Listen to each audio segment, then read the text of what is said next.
have one integrated therapy that can simultaneously address addictive behavior, emotional distress, and chronic pain. More is a breakthrough evidence-based mind-body therapy rooted in ancient wisdom and modern neuroscience. Backed by $90 million in federal research and 16 clinical trials, More has been proven to be 3 times as effective as standard therapy. Eric Garland, welcome to the show. Thanks for having me so much, Dan. Excited Pleasure. to be here with you. I'm excited to have you here. All right, let's just start with a little background. I'd love to hear about the origin story for MORE, or M-O-R-E, Mindfulness-Oriented Recovery Enhancement. If memory serves, part of the origin story is you being able to avoid surgery through mindfulness? Yeah, if you want to start there, I was going to tell you the story of how I got into this whole thing to begin with. So Sure. I don't know.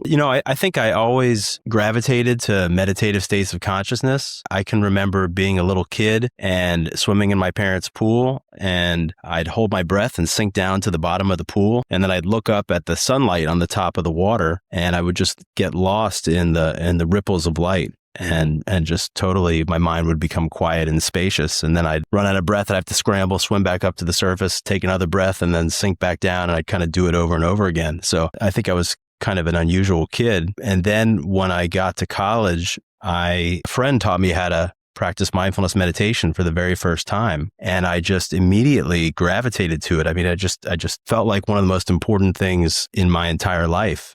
And I subsequently discovered that mindfulness meditation was not only a key to accessing, I think it seemed to have this great healing power. And at the time, I was studying psychology. And at that time, psychology was all rats and brains. And I did not find much in psychology at that time around consciousness. So I really had to turn my focus into studying the contemplative wisdom traditions. For example, Vajrayana Buddhism, Advaita Vedanta Hinduism, Taoism, mystical branches of the Abrahamic religions. And in these contemplative paths, I saw there was this really sophisticated model for understanding human consciousness. So I wanted to get my PhD in comparative religion and philosophy, and I got rejected from every single one of those programs. And thank God for that, because I would have lived a life of abject poverty.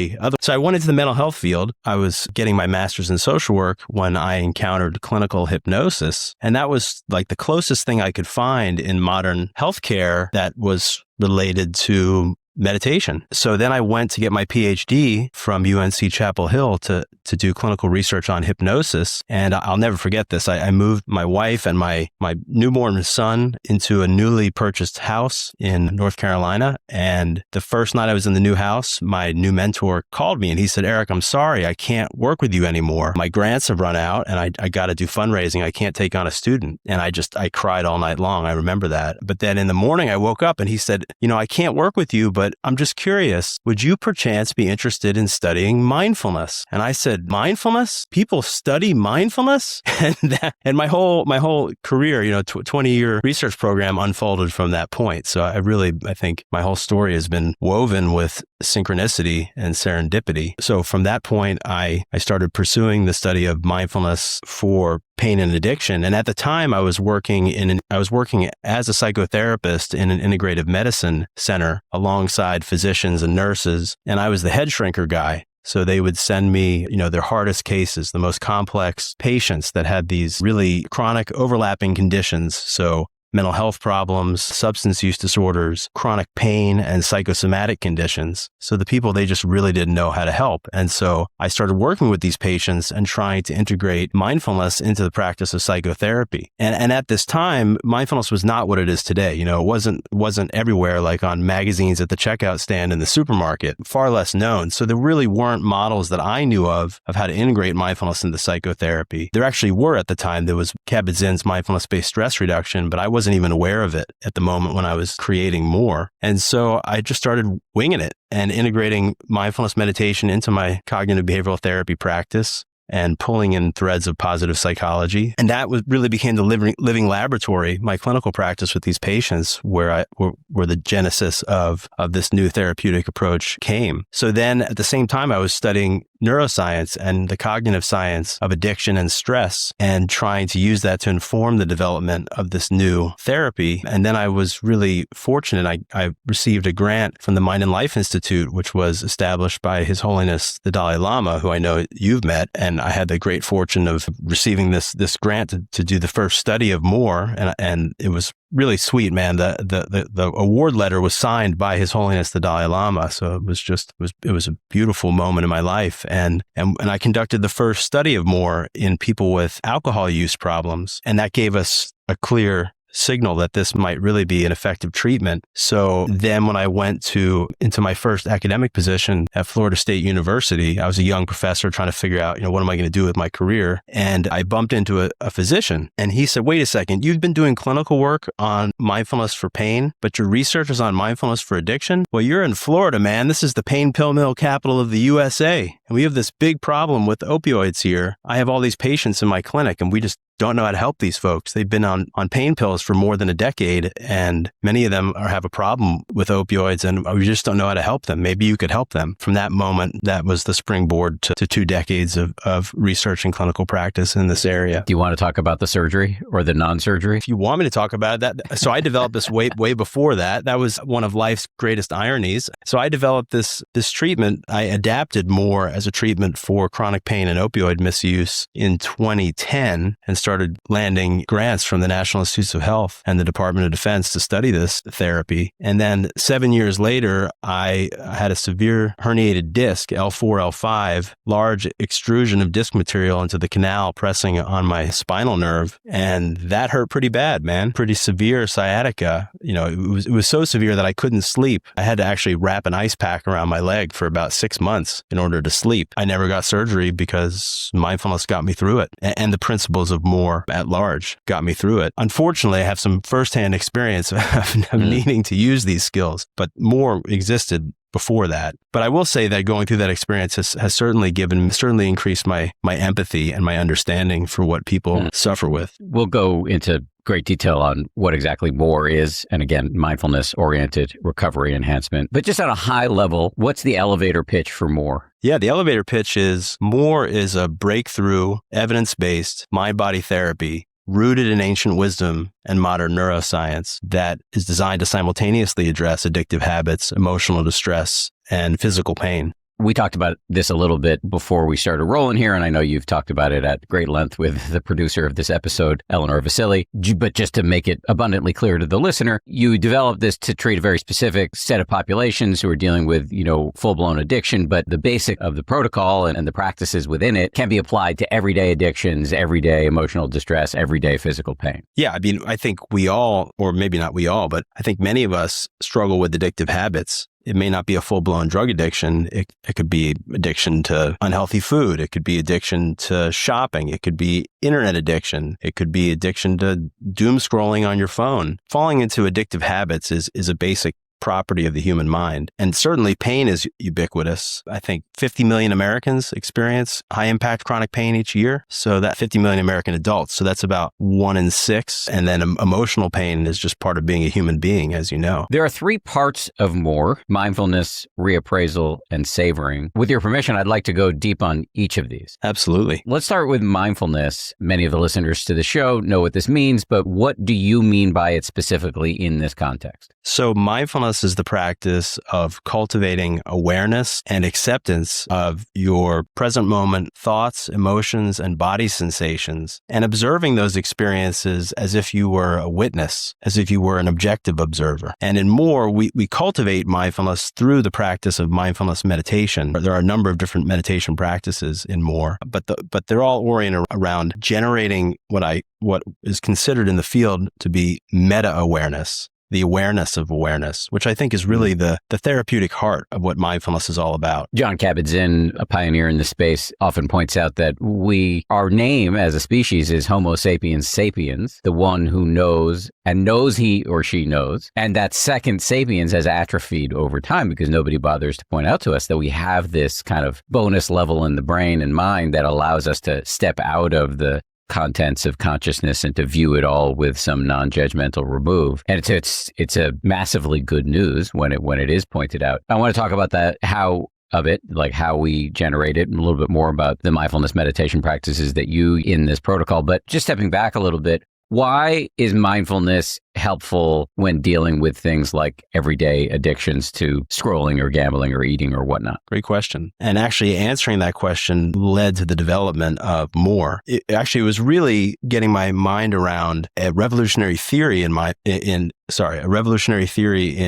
addiction, the cognitive processing model of addiction, which essentially states that addiction is an automatic habit and that we learn to become addicted in the same way we learn anything. When you do a behavior and then that behavior is rewarded, behavior becomes reinforced. So it makes it easier to do that behavior, which then increases the reward and reinforcement, which then strengthens the behavior, and the behavior happens again and again and again, easier and easier. And eventually, with enough repetitions, it becomes this automatic habit where the behavior can occur outside of the conscious intention to engage in the behavior and outside of even conscious awareness that the behavior is happening. It becomes full autopilot. And I mean, I don't know if you've had this experience. I certainly have. I'm walking around, all of a sudden I find myself looking at my phone. I wasn't even intending to pull my phone out. And then I say to myself, man, I've been on my phone too much. I got too much time on my phone. Just stop doing this. And I put it in my pocket, and then I walk another 10 feet. And then the next thing I know, I'm looking at my phone again. And I certainly didn't intend to do it. It was just an automatic habit. So if addictive behavior can become automatized, fully automatic, then it stands to reason that a practice, a skill set that is designed to increase awareness of automatic behavior would be really useful to regulate it. And in fact, that's what mindfulness is all about. Mindfulness, you could think of mindfulness as a form of de-automatization, making the unconscious conscious. When you think about the basic practice of mindfulness, that's really what we're doing. So for example, take mindful breathing, which is a practice that shows up in all sorts of different meditative traditions and therapies. When we practice mindfulness on the breath, we focus our attention on the sensation of the breath moving into the nostrils as we breathe in, and you're noticing the temperature of that air, the warmth and the coolness of the air moving in and out of the nostrils. And then what happens? Most people, if you're like any normal human being, after 10, 20 seconds, your mind starts to wander. It wanders off automatically to thoughts or feelings or memories. You're not choosing to make your mind wander. It just does it on its own. It's automatic. And so what do we do when we're practicing mindfulness? The first step is to become aware that the mind has wandered. And so that moment of awareness of the automaticity of the mind wandering is a key moment of meta-awareness. So when we notice that the mind wanders off, we don't get mad at ourselves. We don't beat ourselves up. We just notice where the mind has wandered off to. We acknowledge and accept that thought or feeling. Then we let it go and we bring our attention right back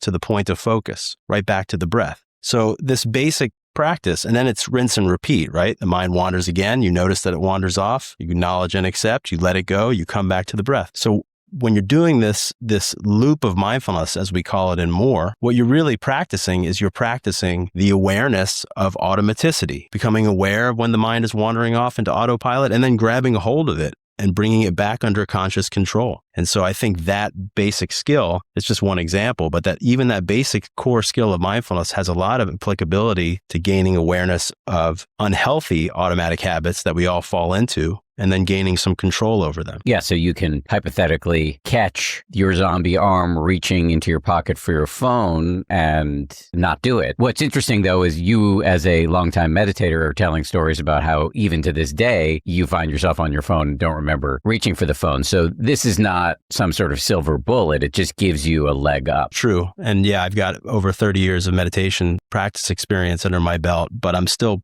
pretty darn far from being the Buddha. Unfortunately, maybe I need to quit my day job and spend more time on the cushion. That thought has occurred to me, not about you, but about me. Logical question then is, how do you develop mindfulness? You just described the core tenets of practice. Focus on one thing, usually or often the breath. Every time you get distracted, start again. And then, as you said, rinse and repeat. But there are other forms of mindfulness meditation that I believe you use in more, which, again, many of our listeners will be familiar with, but body scans where you start from the top of the head and just feel the sensations systematically moving down from the tippy top of your head to your forehead and jaw, et cetera, et cetera. Oh, yes, absolutely. And those are sort of the core basic techniques. Although I would add that in more, there's always something a little more So, for example, even with the body scan, for which many of us are familiar with, moving the attention through the body, sensing the sensations in each part of the body, we actually end that practice by pointing the person to become aware of the space around the body, the space enveloping the body, and then to extend the focus of awareness successively further and further away from the body, further and further out into space, and then as far out into space as they can conceive, even out and towards the center of the universe. And then we encourage the patient to rest awareness in that space. So that's one of the ways which we do things a little bit differently. Similarly, even in basic mindful breathing, our mindful breathing practice always ends towards pointing towards non-dual or self-transcendent states of awareness in which awareness and space are one. And then lastly, one other little twist there is we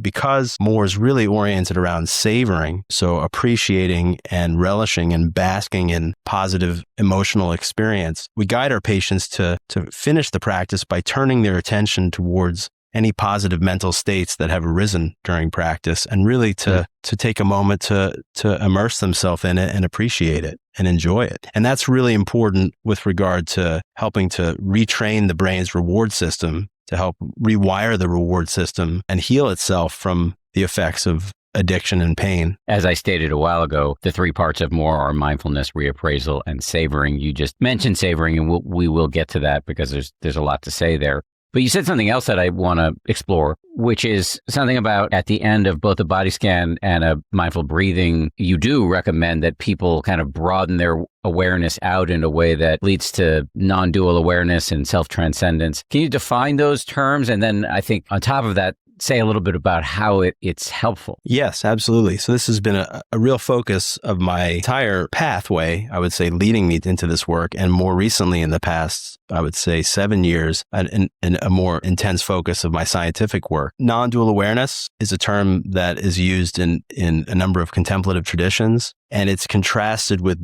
dual awareness. And dual awareness refers to our normative experience of being a subject, observing an object. So there's myself, and myself is encountering, paying attention to objects in the world. And so that's the duality of subject and object. And we typically go through life like this. We feel like an isolated subject or self that's encapsulated by our skin and identified with our bodies, and we're seeking out the objects of the world that we desire. But there can be moments when this normal subject-object duality begins to fade, and we feel this sense of closeness or interconnectedness or oneness with the world around us. And in that moment, the separation between the subject and the object disappears, and there is this non-dual awareness that arises. And in the psychological literature, the term for this is self-transcendence, so going beyond the normal sense of self. And I think an easy way for the listener to understand this is just the experience of connecting with something greater than the self. And there are many nuances to this, but I think that's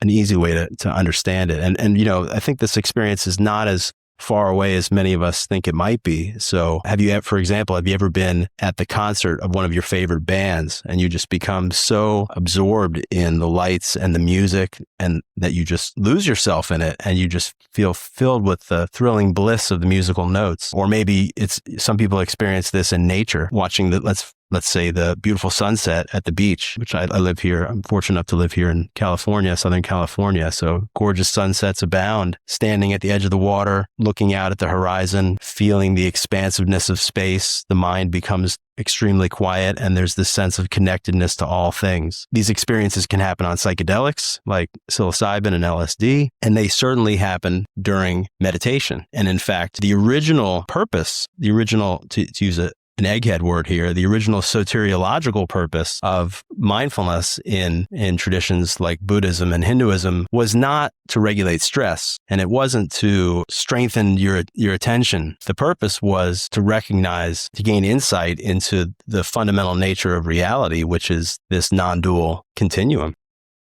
I literally, just before I came into the recording booth here, I literally just unboxed a beautiful new comforter from a company called Cozy Earth, one of our sponsors today. And this is one of many items I have from Cozy Earth. I've got my new comforter, as mentioned, but I also have sheets. I've got loungewear. I'm actually wearing a Cozy Earth t-shirt right now, which is in heavy rotation in my world. And my wife, Bianca, has a fetching pair of lime green Cozy Earth pajamas. Only Bianca can pull off lime green pajamas. Anyway, long way of saying, I like Cozy Earth. They craft every piece with care, from soft, supportive socks for your steps through the day to breathable comforters, as mentioned, that help you rest deeply at night. Every detail is intentional, so your everyday feels quietly elevated. They've got a 100-night sleep trial. You can try their stuff for yourself risk-free. And there's a 10-year warranty. Discover how care in every detail transforms simple routines into moments of true comfort and ease. Head to CozyEarth.com and use my code Harris for up to 20% off. That's code Harris for up to 20% off. And if you get a post-purchase survey, please be sure to mention you heard about Cozy Earth right here. Experience the craft behind the comfort and make every day feel intentional.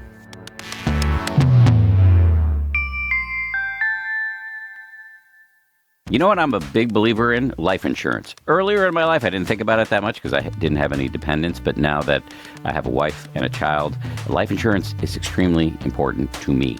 I want to make sure that if anything happens to me, that my family is taken care of. Fabric by Gerber Life is term life insurance you can get done today. It's made for busy parents, and it's all online, on your schedule, right from your couch. You can be covered in under 10 minutes with no health exam required. If you've got kids, and especially if you're young and healthy, the time to lock in low rates is now. Even if you have life insurance through your employer, it may not offer you enough protection for your family, and it may not follow you if you leave your job. Fabric has flexible, high-quality policies that fit your family and your budget, like $1 million in coverage for less than $1 a day. Fabric has partnered with Gerber Life, which is trusted by millions of families like yours for over 50 years. There's no risk. There's a 30-day money-back guarantee, and you can cancel anytime. They have over 1,900 five-star reviews on Trustpilot with a rating of excellent. Join the thousands of parents who trust Fabric to help protect their family. Apply today in just minutes at meetfabric.com/happier. That's meetfabric.com/happier.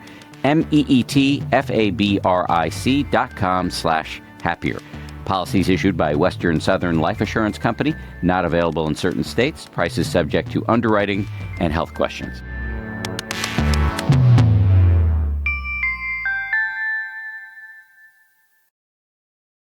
I think most people can understand standing in nature, looking at the Grand Canyon or whatever, and feeling connected to something that's bigger than yourself. You could describe that as self-transcendence and also interconnection. Where I find people get confused, and where even sometimes I get confused, is the notion that the self itself is fundamentally an illusion. It's a tricky subject for sure. I don't know how you want me to respond to that, but well, I don't know. Concretely, just experientially, for example, and we do this in more, when you close your eyes and you bring your attention to the sensation of your body resting in the chair, and you become aware of the feeling of contact between your back and your legs and the cushion of the chair. It's curious to notice, where does the feeling of the body end and the feeling of the world begin? Yeah, because, I mean, can you really feel a difference? And then another practice, and this is an ancient one, this isn't mine, can't claim this one, starting to tune attention towards, is the space inside the body and the space outside of the body one space or two spaces? And don't use your mind to answer that question, right? Don't try to just intellectually answer the question. Use the facts of your experience. What does it feel like? But I agree with you that whole question of, is the self an illusion? That's a thorny philosophical conversation. I don't know if we want to get into that. Well, let me steer it back to the very practical and concrete, which is, how does self-transcendence, interdependence, non-dual awareness, all this stuff we've been talking about, managing my everyday addiction to my phone? Great question. That's a really good question. So let me just frame this for you in more of the clinically severe case first, and then bridge it into everyday experience, if that's okay with you. Sure. So when you think about chronic pain, which again, as I said, is really prevalent. There's more chronic pain than there is diabetes, heart disease, and cancer combined. So it's just a terribly prevalent condition among adults in this country. If you say to yourself in your head, I'm in pain, enough times over and over again, that little preposition in gets dropped, and I am in pain becomes I am pain. As your identity becomes fused with pain, it becomes the central part of who you are. You just become consumed by it. And the same kind of process happens in addiction. repeated rumination on addiction-related thoughts and cravings entrenched in the sense of self. Your identity becomes fused with addiction. The drug becomes the central point of meaning in life at the expense of the people, the activities, the values that you once cared about. And we also know from neuroscience that both chronic pain and addiction involve dysregulation in what's called the brain's default mode network. And the default mode network is a circuitry of brain regions that's involved in creating the sense of self and in getting lost in thoughts about yourself and ruminating away from the present moment. So if we can achieve these self-transcendent experiences where the normal sense of self becomes quieter, then this may actually interrupt activity in the brain's default mode network and help our sense of who we are to not be so stuck in or fused with or identified with these forms of suffering. And that gives us a window of opportunity to free ourselves from the trap of pain and addiction. So that's the concept. Concretely, how does it affect our everyday sorts of addictions? When we have tastes of self-transcendence, and I'm not claiming that we're going to have some, knock you over the head, bolt of lightning, the clouds open up and an angel comes down and, bathes you in the golden light of enlightenment. But we might just have a little taste of this experience where we feel a little bit more connected to the world around us and we feel a little more expansive. And when the mind touches these more self-transcendent places, they carry this inherent reward value. They have this tone of positivity, of peacefulness, of love, maybe even bliss. These are moments in which we really tap into our own inner wellspring of well-being. And so in these moments, we actually can make ourselves feel good naturally on our own. And if we can make ourselves feel good naturally on our own, then maybe we don't need to seek positive feelings outside of ourselves by engaging in an addictive behavior. My friend Judd Brewer, who's done a lot of work in the same area that you work in, I think he refers to this as the BBO, the bigger, better offer. That if you can teach your brain that it feels good to be aware or to be in a state of transcending the self, that maybe that's what you turn to in moments of distress rather than chocolate cake or scrolling. And I'm not saying that either of those are inherently evil, but it may be that the BBO is a better call often. Yeah, and we have data that directly supports that. We have strong data that supports that. So under mindfulness, and again, I'll just reset for people that we're talking about the mindfulness-oriented recovery enhancement protocol that Eric devised, and it's got 3 parts: mindfulness, reappraisal, and savoring. We're still talking about the mindfulness piece. Under the mindfulness piece, you have a kind of free-range practice that we can do off the cushion, in our everyday lives called stop. Yeah, absolutely. So stop is a really simple practice. The first step is to stop right before you engage in the addictive habit. And instead of doing the thing that you felt compelled to do, second step is to just take a few mindful breaths. It doesn't have to be a long time. It could be 30 seconds. It could be a minute. It could be 3 minutes. Just enough time to focus on the sensation of the breath moving into the body, to calm down the mind, to calm down one's physiology. And then the next step is to observe your thoughts, your feelings, your body sensations in this moment, in the presence of the thing that you're craving. And what you'll begin to observe is that your attention keeps getting drawn to this behavior or this thing that you really want, that you're craving, that it's actually difficult to shift your attention away from it. And that helps you to gain insight into the fact that you are craving, that you are slipping into this addictive habit. But another thing that you'll begin to observe as you do this practice is that cravings don't last forever, that they actually are impermanent, that they change over time. And if at any point you get too overwhelmed in the process, you can always return the focus of your attention back to the breath as a way to recenter the mind and to get some relief from the distress in the body. And then the last step of this stop process is to proceed with intention. So of course, ultimately, it's your choice whether or not you're going to engage in this behavior. You're going to consume the substance or do the thing that you feel compelled to do. But if you choose to do it, then do it mindfully with full attention, giving the activity the respect and the awareness that it deserves.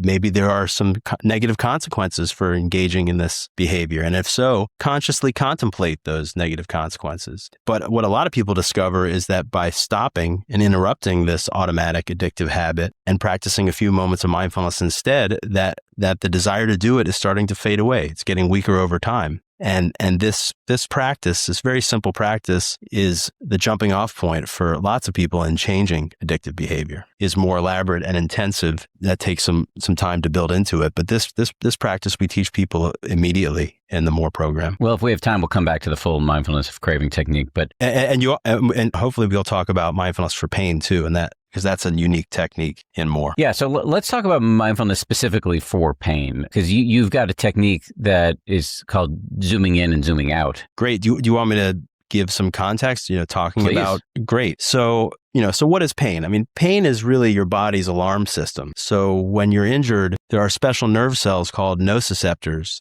and they relay the signal of damage from the injury up the nerves, up the spine, and into a structure in the center of the brain called the thalamus. And the thalamus acts like a relay station, and it sends that signal of damage out to the higher order thinking parts of the brain, like the prefrontal cortex, as well as the feeling parts of the brain, like the amygdala and the insula. And it's here in the thinking and feeling parts of the brain that the signal of damage is actually decoded into the conscious experience of pain. And so, and this is kind of crazy, because these same higher order brain regions, they can actually act like a volume knob on your pain. So if you're feeling stressed or you're afraid or you're frustrated, that can crank the volume of your pain right up and make it hurt worse. That can actually turn the volume of the pain down. Given this neuroscientific model of pain, it's a truism that all pain is processed in the brain. It doesn't matter whether the pain is coming from arthritis in your knee, or from a herniated disc, or from irritable bowel syndrome, or even a headache. Now, that doesn't mean that all pain is in your head, because the brain is a part of your body. So if you can change the way your mind functions, you can change the way your brain functions, and that'll change your experience of pain. And that's the heart of the MORE approach. So the way we do this is through mindfulness, and a specific mindfulness of pain technique. So the technique, it begins by mindful breathing as a way to calm down the mind, to center our focus. And then we actually guide the patient to focus their attention on the sensations of pain themselves. So turn attention right into the heart of the sensation, and to break down the experience of pain into the subcomponent sensations that make up pain. So rather than focusing on some terrible, awful anguish, patients use mindfulness to zoom into the experience and to break it down into sensations of heat, or tightness, or tingling, as well as to notice the spaces in between those sensations where there's either no sensation at all, or potentially even pleasant sensations right next to the painful ones, which I know sounds pretty crazy, but a lot of times people start to notice that when they really turn their attention towards the pain and break it down, they discover that it's not completely solid. And in fact, that the experience of pain is more spacious than they thought it was. So they're focusing attention intensely on the sensation. They're zooming into it and breaking it down. And if at any point they become too overwhelmed with the sensation, then we guide the person to turn their attention back to the sensation of their breath, to calm down the mind, calm down the body, and then to imagine as if they could send the breath into that sensation of pain to soften it. And the metaphor we use is like water seeping into the soil. So there's the zooming into pain, there's zooming out from pain, and toggling back and forth, the person begins to notice that these sensations change over time. They're not permanent. And noticing that they're changing can bring hope and relief. And this practice of using mindfulness to cultivate interoceptive awareness, the awareness of the physiological condition of the body, can get people out of their heads about their pain. And since a lot of what's driving chronic pain is emotional anguish, turning up that volume knob of the pain, that by teaching people to actually get back out of their heads and into their bodies, into the actual sensation, they discover that it's not as awful as they thought it was, and maybe that they can cope with it successfully. And in fact, that's what we find we've conducted more than 16 randomized controlled trials of MORE, funded by more than $90 million in federal research funding. So we have done a lot of research on this therapy, and we see very clearly that MORE cuts pain significantly. So it drops chronic pain by about 25%, and that effect lasts 9 months after the end of this 8-week program. But the acute practice of this mindful zooming in and zooming out meditation, that can alleviate pain in the moment by about 30% on average. And that's about as much pain relief as you would expect from 5 milligrams of OxyContin. And some people get a lot more pain relief than that. Some people can drop their pain to zero during the practice. Okay, so let's move to some of the other aspects of the MORE protocol as I keep reminding listeners there are the three parts of mindfulness: reappraisal and savoring. Let's talk about reappraisal. I'll start with an obvious question. What does that actually mean, reappraisal? Reappraisal is the practice of challenging and changing negative thought patterns to reduce negative emotions and decrease self-destructive behavior. So reappraisal is the cornerstone of cognitive behavioral therapy. It's also an ancient idea that was reflected even in the Stoic philosophers of ancient Rome, who said cool things like, we are disturbed not by events, but by the views which we take of those events. So it's this idea that if we can change the way we think about the challenges in our life, that this will have a powerful effect on how we respond to those challenges. And so when we experience some sort of a stressor, our mind automatically and rapidly goes into this stress appraisal where we see this thing that's happening to us as a threat, and we oftentimes feel really overwhelmed by it, like we can't handle it. And these computations happen super fast in the brain, within the span of a couple seconds. And then the body starts getting stressed out. Then that's the whole fight or flight response that we're all too familiar with. Heart starts beating fast, muscles get tight, start sweating, stomach discomfort, your cortisol is rising, and you feel awful. And if you have chronic pain, that actually magnifies the pain, makes the pain hurt worse. If you've fallen into the habit of some sort of addictive behavior to relieve pain and you're stressed out, that makes it more likely that addictive behavior is going to come out. So that's the stress process. But so reappraisal is the practice of becoming aware that this is happening, and then using a few moments of mindfulness to stop this process, to disrupt it, and then to consciously challenge and change those negative thoughts into a more helpful way of viewing the situation. So, for example, asking yourself, what's a more helpful way to see this situation? What's the proof that my thoughts about this situation are true? What's the proof that they're not true? Is there an alternative explanation to what's going on here? Is it all bad? What are the positive sides to the matter? And crucially, asking yourself, how is facing this difficult life situation teaching me something or helping me to grow as a person? How is facing this adversity bringing a sense of meaning to my life? So we guide the patient to actually consciously contemplate this alternative perspective, to reframe the challenge as an opportunity for personal growth. And that decreases negative emotions and cuts off the stress response. So there's evidence that beyond the anecdotal, is there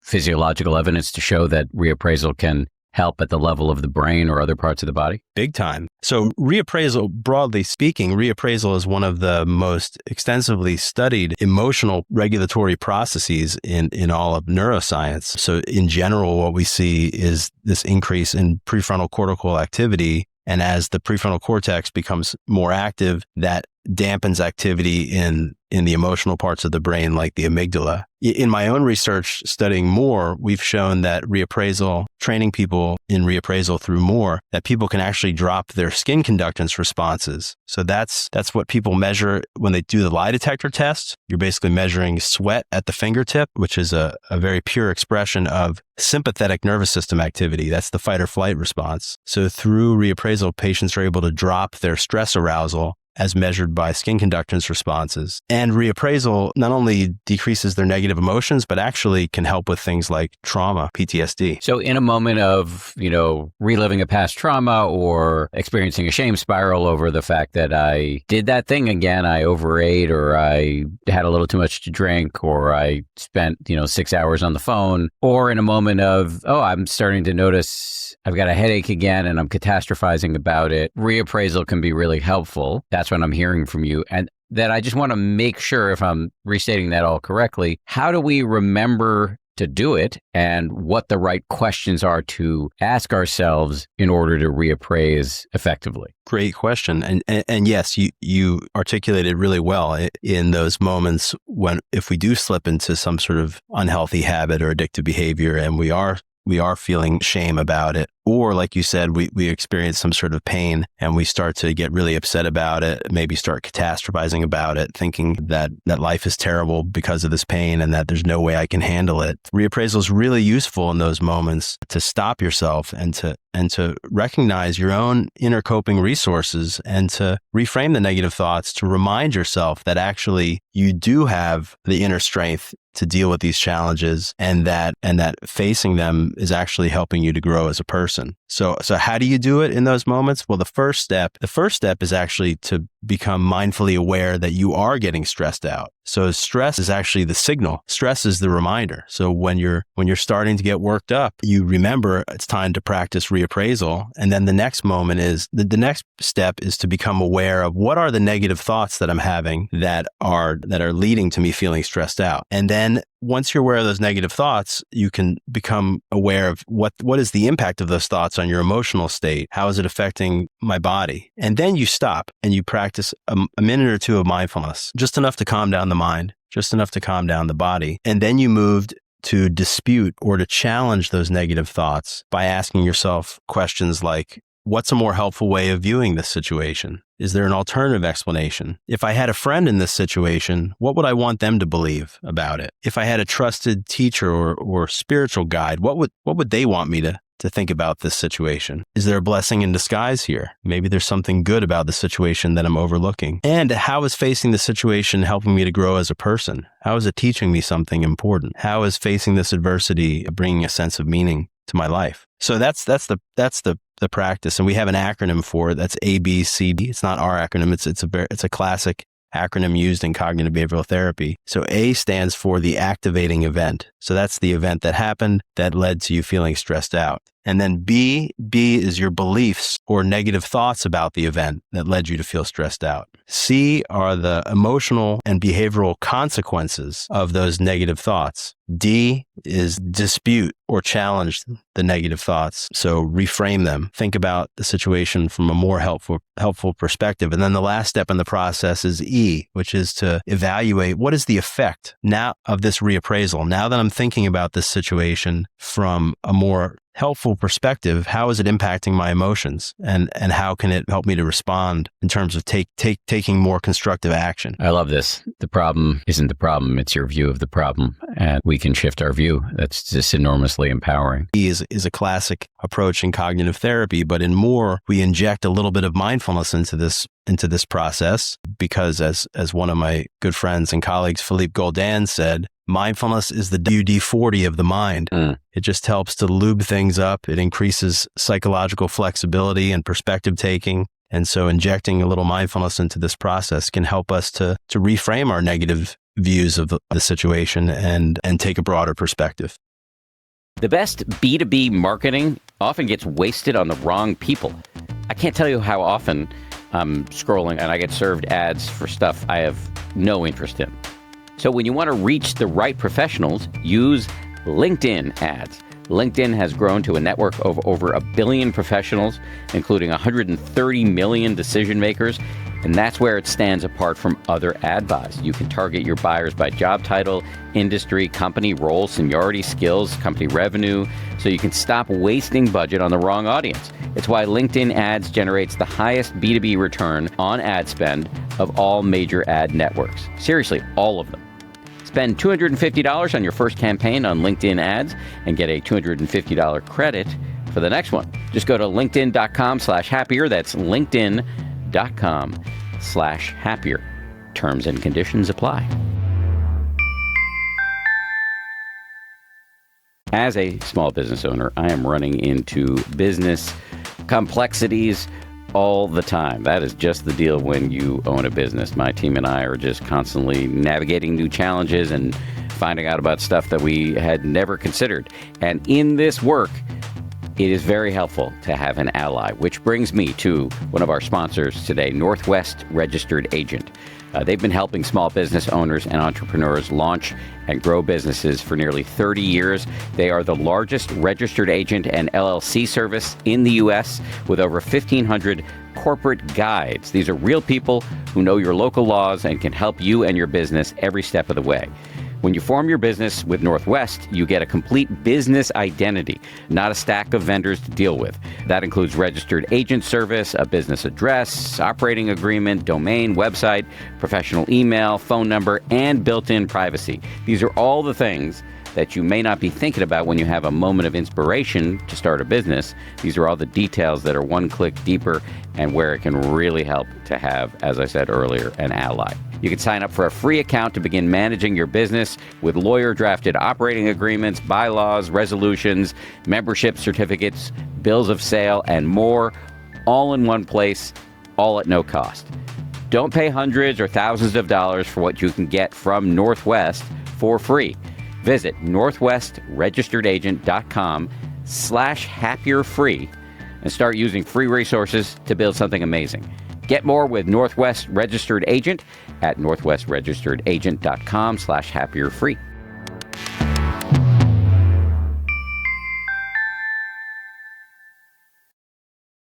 Okay, let's get to the third area of more, and that is savoring. Great question. So I'll provide some context and then tell you about the savoring technique itself. So for many people, addictive behaviors, they start as an attempt to escape some kind of pain. It could be physical pain. It could be an emotional pain like stress or anxiety or sadness. But when the person engages in the addictive behavior, like taking a drug, for example, then the brain learns that shortcut really fast. And so over time, the reward system gets rewired. The brain becomes hypersensitive to stress and pain and drug-related cues, but the brain also becomes less sensitive to the simple, healthy pleasures in everyday life. So the person starts to feel empty inside. And how do they feel that emptiness? How do they fill the hole? They just take higher and higher doses of the drug to feel normal. They do more and more of the addictive behavior to feel normal. But that just digs the hole even deeper, right? That's the vicious cycle and the downward spiral of addictive behavior. But what we see in more is that the cycle can be reversed, that by teaching people how to use mindfulness to savor natural, healthy pleasure, then we help the brain regain its sensitivity to these natural, healthy rewards. And as this capacity to feel healthy pleasure comes back online, that then weakens the pull of the drug and reduces craving and addictive behavior. And we've shown this many times over in multiple rigorous studies. So savoring is really the key to this whole process of helping people to reclaim this basic inherent sense of joy and healthy pleasure and meaning in life. And the way it works is savoring is really the practice of focusing mindful attention on a pleasant or positive everyday event. So turning attention towards the pleasant sensory features of that object or event. So the beautiful colors, the pleasant sounds, the enjoyable sense, and the pleasure you get from the sense of touching the object, of your body moving through space. All of these kind of sensory portals can provide pleasant and enjoyable and good about the experience. But then the key part of savoring, and this is the real subtle part, is that when you start to savor something enjoyable, positive emotions arise in your mind and pleasurable sensations arise in your body. And when those positive feelings come up, we guide the person to turn their attention inward and to savor the positive inner feeling, like water seeping into the soil. So just turning attention into the positive inner experience and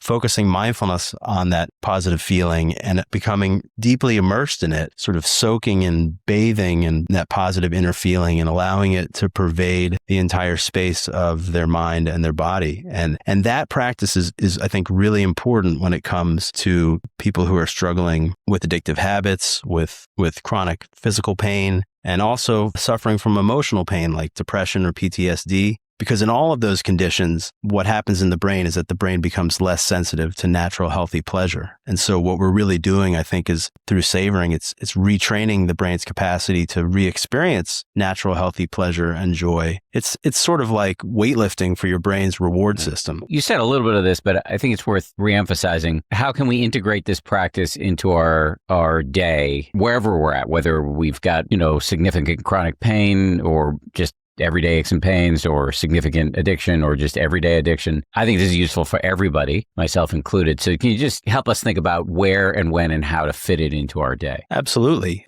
Fortunately, savoring is like this little secret that you can keep in your pocket and whip it out at anytime that there's the opportunity. So for example, you've been inside working all day and you it's your first moment to step outside, and maybe not if you're in the middle of this winter storm in the Northeast, but if it's a nice day outside, you step outside and you open up the door, you feel the warmth of the sun on your face, and you feel the coolness of the breeze, and you just stop in that moment. And instead of rushing to your car, or instead of picking up your phone and doom scrolling, you take a moment to actually focus on the sensation of the warmth of the sun on your skin or the coolness of the breeze. And when you notice that sensation, you become aware of the pleasure seeping into your mind, seeping into your body. And you take a moment to bask in it, and focusing attention deeply on the pleasurable feelings, and imagine as if you could breathe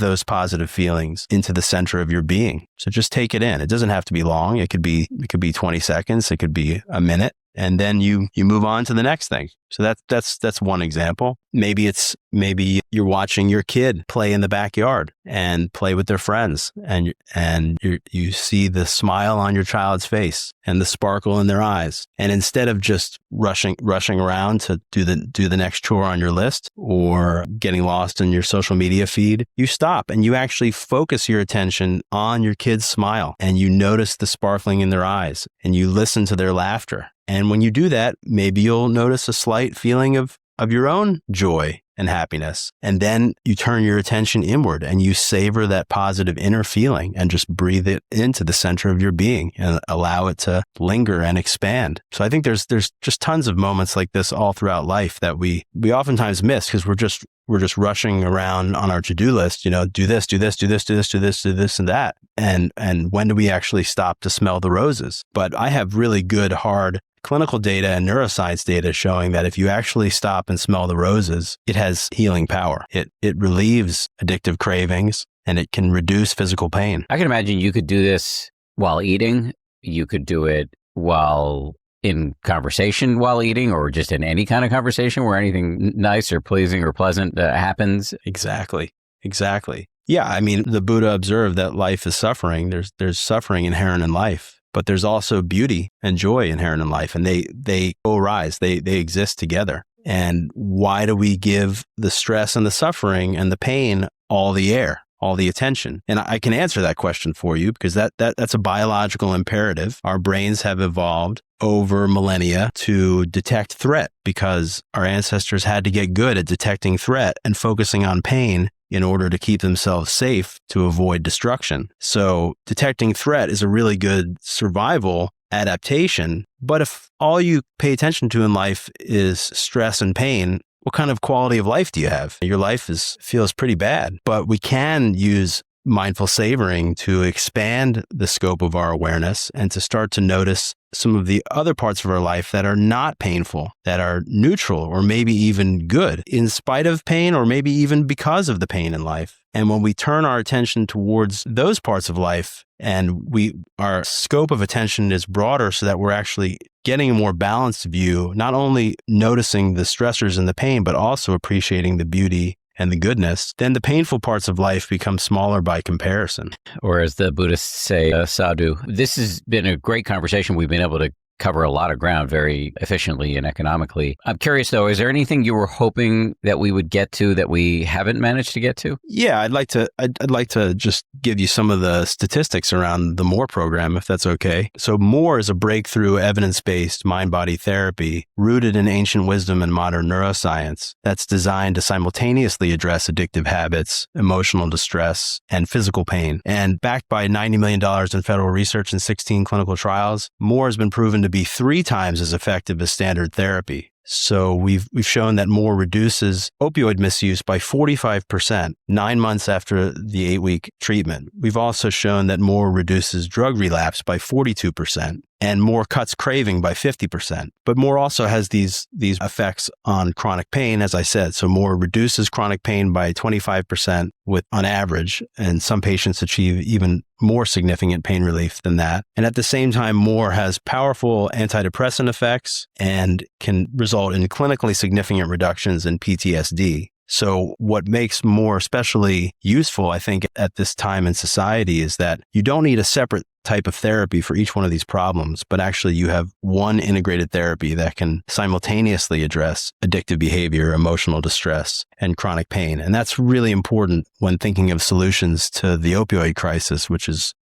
a severe crisis that's threatening our society. And I think more is so effective because it unites these innovative mindfulness reappraisal and savoring techniques into a powerful and sequenced mind-body treatment approach. So just rattling off some more statistics, you can decide to use them or not. We have some new data showing that more is highly cost effective. So for every $1 spent on more, there are over $700 in cost savings. And if you accumulate that over the lifetime of the patient, the estimated cost savings are over $300,000 per person. So that's a big deal, especially in these times where healthcare funding is so troubled. And so we're trying to get the word out on this. So in March of 2024, I went to brief Congress. I went to Capitol Hill and briefed the Addiction Treatment and Recovery Caucus of the U.S. Congress on more, because I'm really trying to disseminate this work. And now that I've spent 20 years trying to study this therapy and show that it works, I want to get it into the communities where people are suffering from addiction and emotional distress and chronic pain to help alleviate the opioid crisis. So a lot now is focused on disseminating more to teaching therapists and clinicians all around the country and all around the world. And we have an active training program, online training program at moretherapy.com. Okay, so that's what I was going to ask you. Where if people want to learn more, either to get involved as a trainer or to get the therapy themselves, it sounds like they should go to moretraining.com. Moretherapy.com. I published a book on more that walks through the entire therapeutic process, and that book was published by Guilford Press in 2024. And we're going to be coming out with an app very soon that contains these practices and the education around more. And that can also be found at moretherapy.com. Eric, thanks for the work you're doing in the world. Thank you for coming on here and teaching us so much. Great job on both, and appreciate you. Thanks. Thank you so much for having me, Dan. It's a great conversation.